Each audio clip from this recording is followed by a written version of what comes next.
Okay, last time we derived the impulse-momentum relation, that is, the net impulse causes a change in momentum on a particular object, usually looking at one object. So I look at this bouncing object, and when it hits, its momentum changed. Initially, now, of course, as it's falling, the momentum's changing. Why? If it's going to change velocity, it's changing momentum, because momentum is mass times velocity. So yes, its momentum's changing, but why not just use kinematics, right? So that's fine. But during that collision, it's kind of a complicated little process here where it compresses, expands. Really, we can model it as a spring, but it's complicated, right? So during that time, not here so much, I'll just use my easier way of dealing with it, but during that time of contact or collision, it's very short. I've got just before it touches, and then it compresses and expands, and just after. And there's an impulse. Which way? This way. So the impulse on that is up, and the change of momentum is up. It was going down, and then the momentum is up. Just before and just after, right? And so baseballs, just before and just after. The trouble is, it's really hard to model that force here. I mean, I could look at just before and just after, but I don't know exactly the modeling the force. And the time is often very short. There are some neat tools to be able to measure that. Explosions, again, this little guy I just love doing. So it'll pop up, just before, momentum is 0. Just after is just as it leaves. That's the just after. But the neat thing now is that I can treat a system of usually two objects. We can do 3 or more, but that gets mean. 2 objects, and they come in. So this one's sitting here. It's going to get an impulse to the, whatever side that is of yours. You're right. And as that does, it's going to get an impulse from here, hitting it this way. So the momentum of this guy will change from 0 to something. Now, while that happened, this one got an impulse. It was traveling with a momentum this way, and yet it got hit this way, and so it reduced its momentum, or it can bounce back, or whatever it does. Right? So each of these, I've got impulse momentum for one of them and impulse momentum for the other one.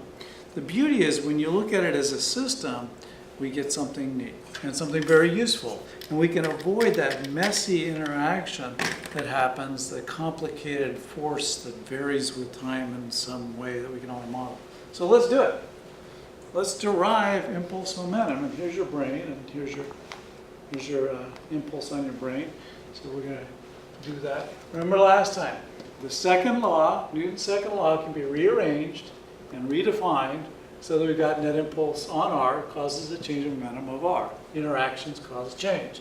Newton's third law, that's the conservation of momentum in disguise, or conservation of momentum is Newton's third law in disguise. It's a little bit trickier.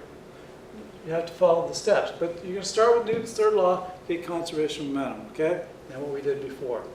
So, when you use conservation of momentum, you include all interacting objects except those whose forces balance.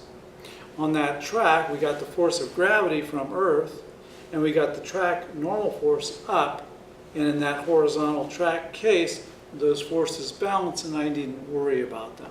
Okay? So there, the carts are the only things interacting, and I can choose those. Usually only 2 objects, sometimes 3, maybe there's an explosion, you got pieces going different places, but it'd be just before the explosion, just after, and then whatever. Then you may have to use kinematics and see what happens later, whatever.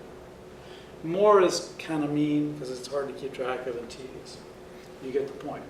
So collisions and explosions. By the way, again, particle physics, you can send a proton into a proton, smash it in, and see what comes out. So we do this kind of thing a lot. Collisions and explosions. And the key here is to show JB, which means what? Just before. Then there's usually some short time interval until just after. Just before and just after, right? So that's how we usually do that, just before to just after. And then there's that during, and we get to ignore the messy details of during the collision. That's the whole point. So let's do this thing. All right, let's do this. So we're going to derive this guy. Start with Newton's third. So just realize that I got Newton's second, I start with, boom. Do it a bunch until you got it. Now I start with Newton's third. I'm going to write this actually as an equation.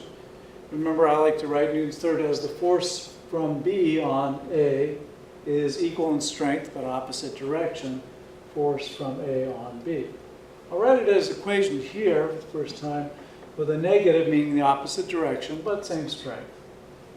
Keep it as a vector, so it could be one-dimensional, two-dimensional, three-dimensional. All right, fine. That's Newton's third law. We know that. Now we're going to play a little game here. Invent something that's useful. We're going to multiply by the delta t of interaction, the time of the interaction, explosion, collision, whatever it is, which is the time from just before to just after. We're just going to multiply both sides. And since A and B are interacting, they interact with the same amount of time. That's my collision explosion. So just do that, delta t, same delta t, and just again, just during the interaction. If they collide and stick, once that sticking happens, if they go off, that's no longer the collision. It's just, right, during that collision, and then they stick, and then they go off and do something else. So that's a little tricky, the delta t. All right, so I've got this. Force B on A, time of interaction, is equal to negative force A on B, time of interaction. Well, Newton's third law with a little new ingredient. Now, wait a minute. If A and B are the only ones interacting, if these guys are free to move and they're the only ones interacting, then the force on from B on A is the only force on A.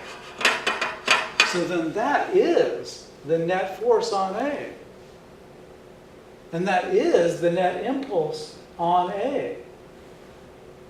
And then that causes the momentum of A to change. So because that's the net impulse on A, I can say, oh, that causes a change in momentum of A.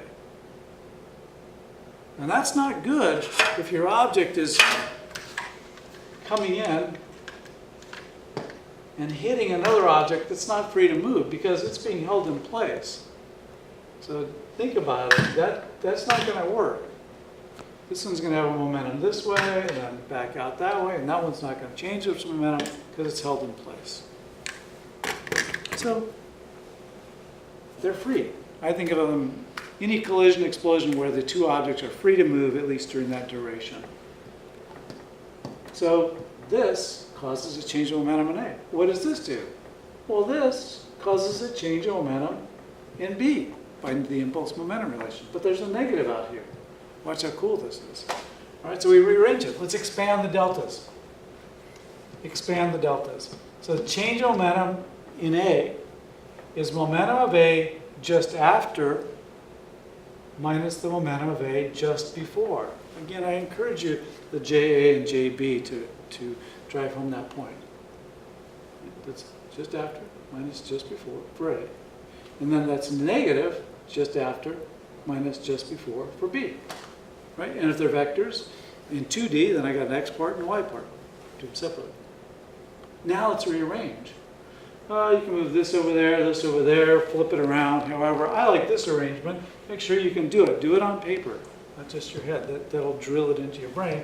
And that is, I rearrange the algebra and I say, hey, the momentum of A plus the momentum of B, mass times velocity of A, mass of A times velocity, mass of B times velocity of B, just before is equal to the momentum of A plus the momentum of B just after.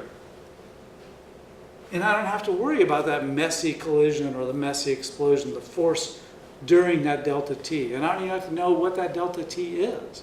I just look just before and just after and I can predict results, right? So that's pretty cool. So let's look at this. What happened? Let's go back up here. The change in momentum of A is the negative change in momentum of B. Do this a few times. At first it's, too much, but then do it a few times and you go, oh yeah, I see, I can do that, I can keep that in my head, that connection. That tells me that whatever one loses in momentum, the other one gains. So within my system, if you're married to someone and you have the same bank account and you give them 20 bucks, well, the family has the same amount of money, right? If, however, you go to a store and you buy something, you give them $20, you've lost $20. It's not conserved in your bank account. If you shift from your savings account to your checking, it's still in your account. Your total stays the same. It's conserved. If you use it, it goes out. So in this case, when they're free to interact like that and free to move, whatever one loses, the other one gains. What are the details? Well, don't think too far ahead. Don't try to solve it. Just set it up. Start with the setup. This is Newton's third law in disguise, employing impulse momentum as well. Newton's third law, impulse momentum for each. Rearrange. Very nice result. Okay, so let's put it to use over here in a few little notes, and then we'll be ready to actually do some problems. Using conservation of momentum. Vectors. 1D, make sure you keep the plus and minus straight. Right? Very important.